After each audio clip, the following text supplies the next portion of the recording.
I want you to picture something for me. Picture a Saturday afternoon in October. Balloons.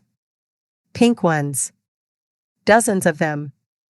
A room full of women laughing, champagne glasses clinking, tiny little baby shoes being passed around like they're made of gold.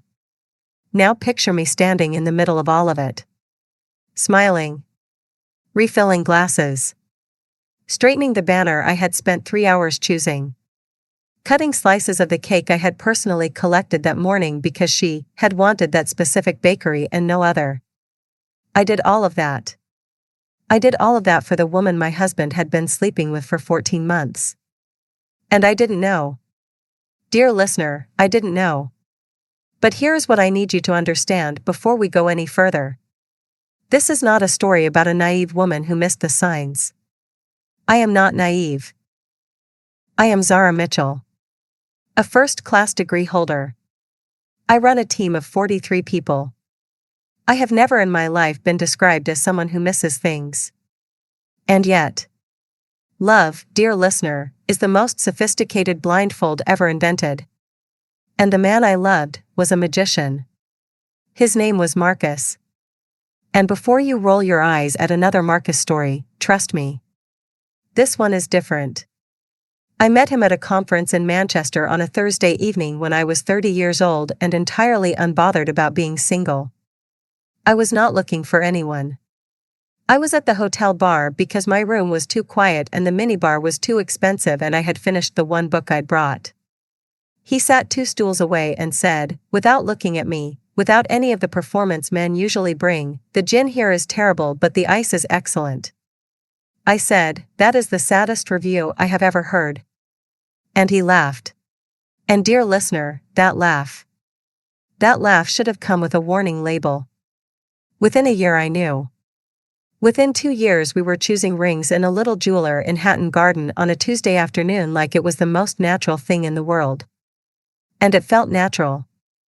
That is the thing I want you to sit with.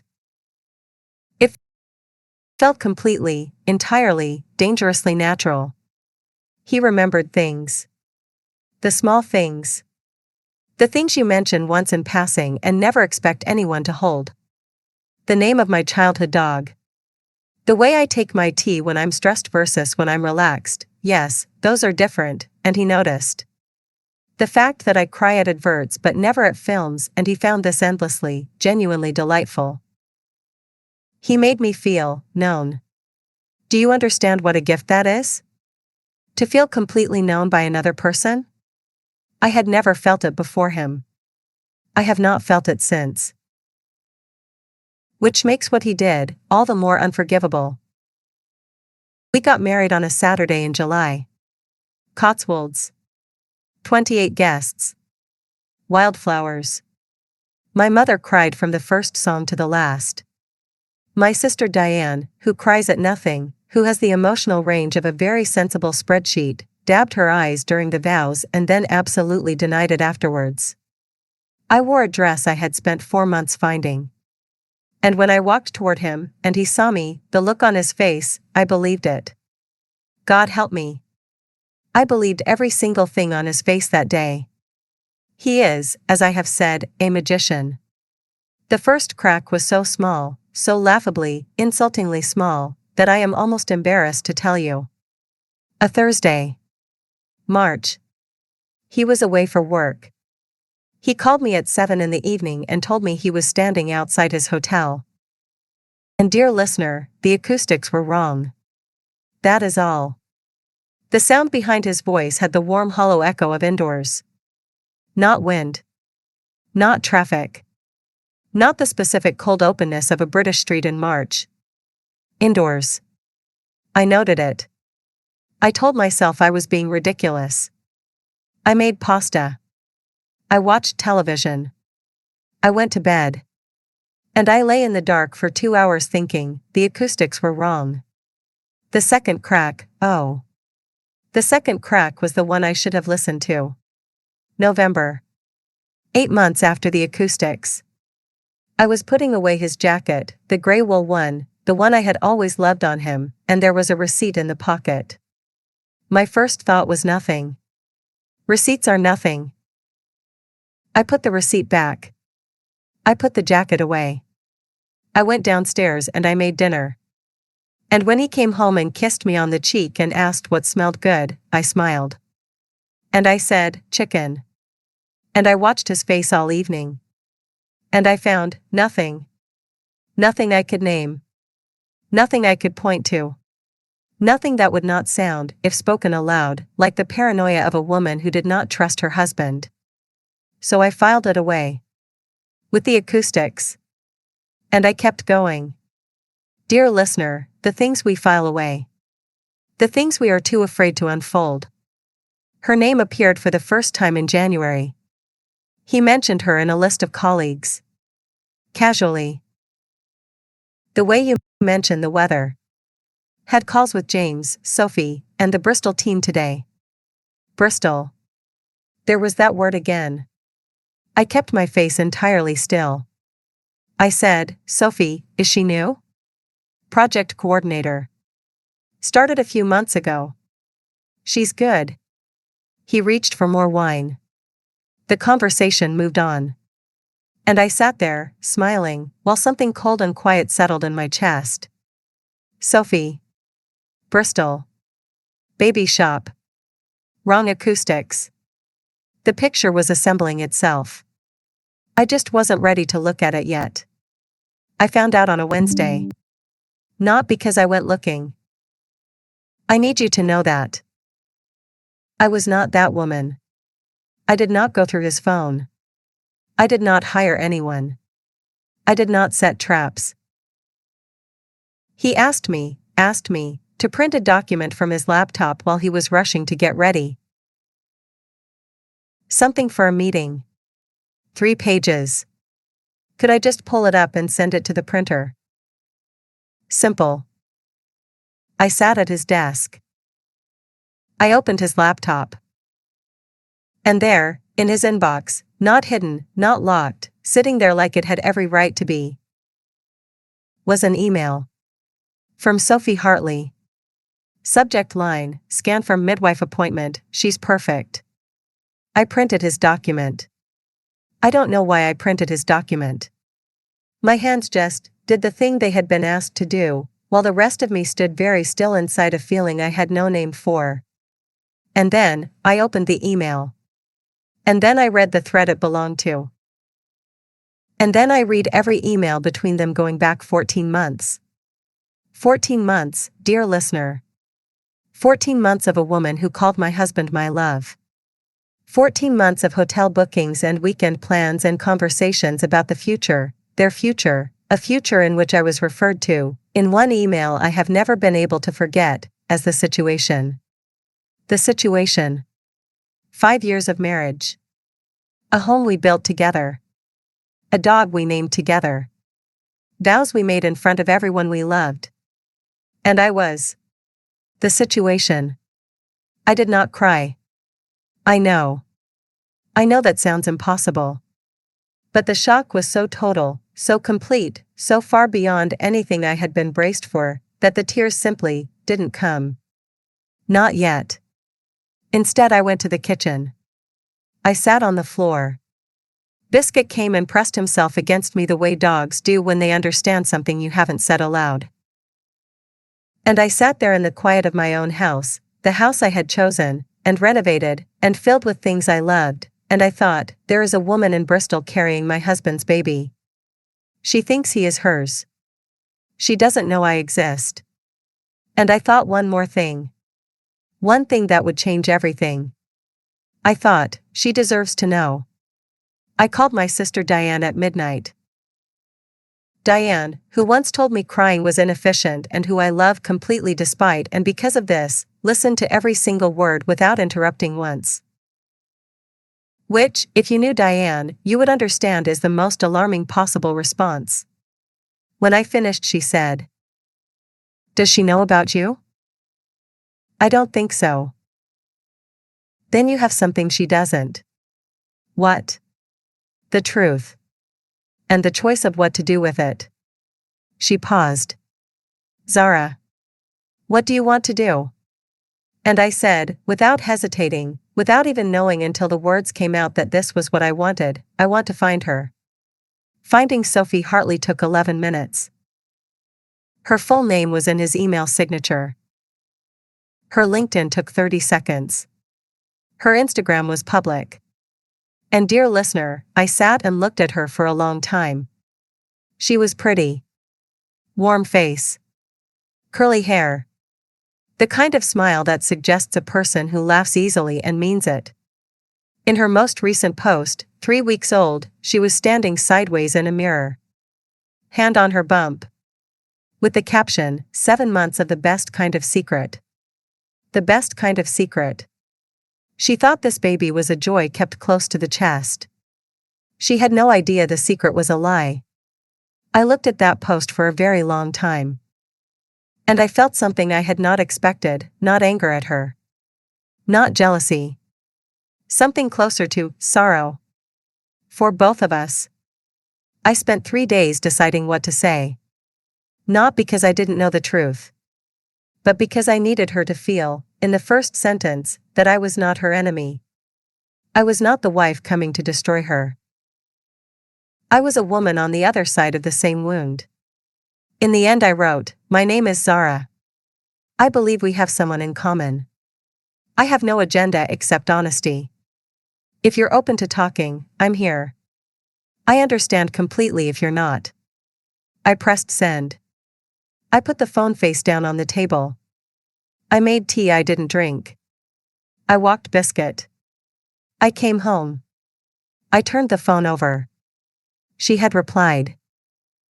2 words. Dear listener. 2 words that told me she already knew her world had a crack in it too. She wrote, I know. I know. She knew. She had known, or suspected, and she had still been decorating that nursery. Still been sending those emails. Still been going to midwife appointments and sending him the scans like a woman who believed she was loved. Because what do you do when you are 8 months pregnant and the man you have built your future around might be someone else's husband, and leaving means being alone with a newborn and a truth so ugly you can't yet say it out loud?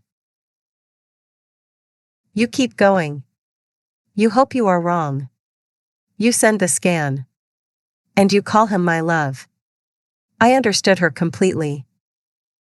And I had never felt more like a stranger to my own life than I did in that moment. We met on a Tuesday morning in a cafe in Bristol. I took the train. I wore plain clothes. No armor. No performance. Just me. She was already there when I walked in. Sitting by the window. Hands around a mug of tea. Her pregnancy very visible. Her eyes on the door. And when she saw me, she didn't look away. She held my gaze with the kind of dignity that comes from a person who has decided to be honest regardless of the cost. I sat down across from her. We looked at each other. 2 women. Same man. Same lie. Neither of us said anything for a moment.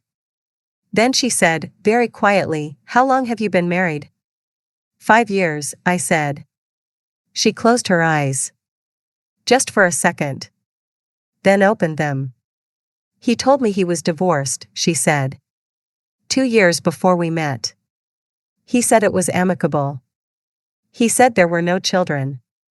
Of course he did. We talked for 3 hours. The first hour was careful. Testing the water. Testing each other. Are you safe? Can I trust you? Are you here to hurt me or to help? And then she picked up her phone. And she showed me something. I found this 3 weeks ago, she said. On his camera roll. By accident. It was a photo of me. Me and Marcus. At our friend's wedding last summer. Me in a gold dress, laughing at something, him with his arm around me, watching me laugh with an expression that, God. An expression I had believed. I've been carrying this for 3 weeks, Sophie said. Before you messaged me. I already knew. 3 weeks. She had lain beside him for 3 weeks with that photograph in her mind. She had gone to her midwife appointment. She had sent him the scan. She had smiled. And she had known. I looked at her across that table, 8 months pregnant, composed, heartbroken, furious, dignified, and I thought, we are going to be okay. Both of us. But first, we are going to make absolutely certain that he is not. It was Sophie who said it first. I don't want this to be messy, she said. I don't want screaming. I don't want drama he can use to make himself the victim. I nodded slowly. I want him in the same room, she said. Both of us. No warning.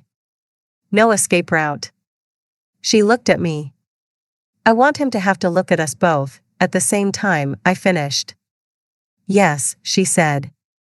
And dear listener, in that moment, over cold cups of tea in a cafe in Bristol on a grey Tuesday morning, 2 women that one man had tried to keep in separate boxes, made a plan.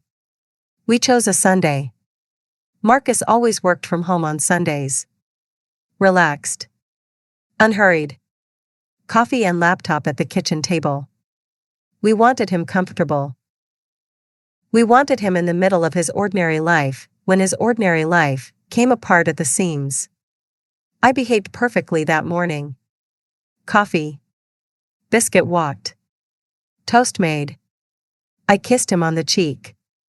I asked about his plans for the afternoon. He said he might watch the football later. I said, someone's stopping by at 11.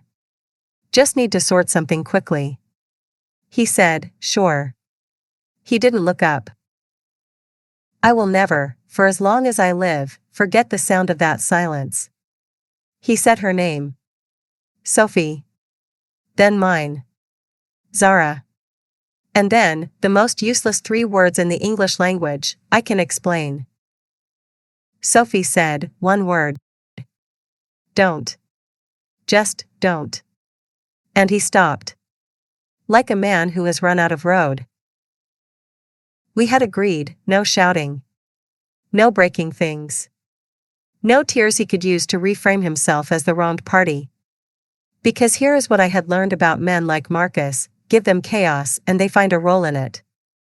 Give them silence, and they have nowhere to hide. Sophie placed a folder on the kitchen table. This, she said, contains every message, every email, every booking in which you represented yourself as a divorced man to induce me into this relationship. My solicitor tells me this is relevant misrepresentation.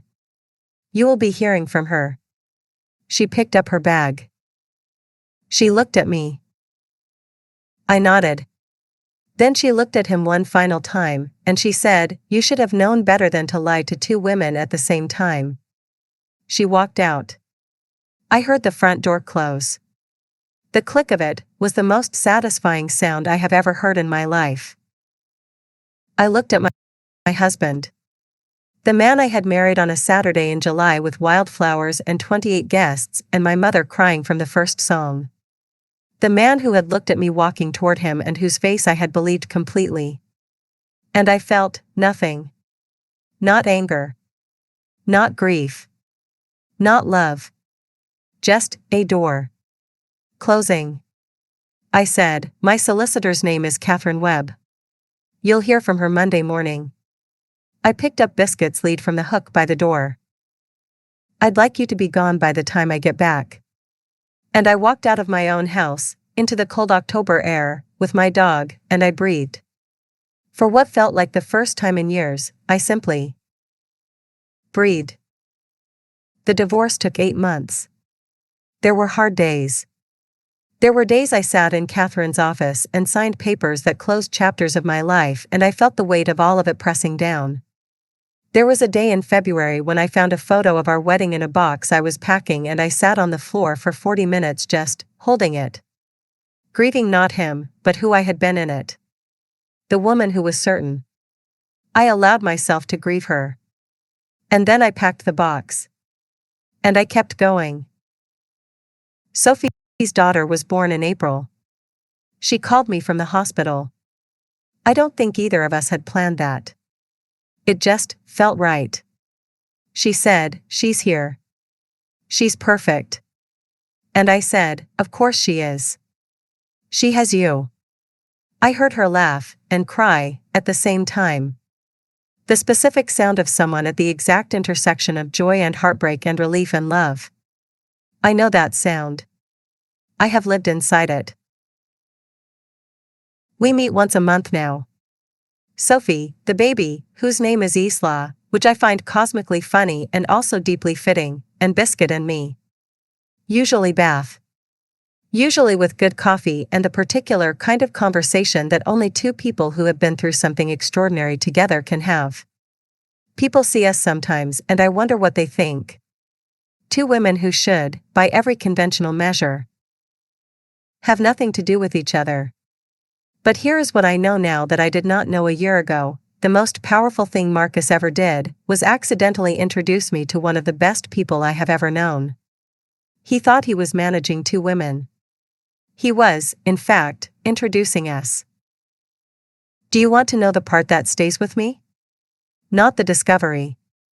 Not the Sunday. Not even the divorce. It's the baby shower. The pink balloons. The cake I collected. The banner I spent 3 hours choosing. I did all of that for a woman I thought was a stranger. And she turned out to be the person who understood my life better than almost anyone. There is something almost poetic about that. And dear listener, if you are in a room right now, smiling, refilling glasses, please listen to the whisper. Not because it's always right, but because you deserve to know. You deserve the truth, even when the truth is ugly, because the truth is the only thing you can actually build something real on. I built 5 years on a beautiful lie. And when it came down, I found, underneath the rubble, myself. She was worth finding. If this story moved you, I need to hear from you in the comments. Would you have done what I did? Would you have found her? And if you've ever been the woman in this story, either woman, you are not alone. You never were. Subscribe to Bleeding Gold. New stories every week. You do not want to miss it. See you all in my next video.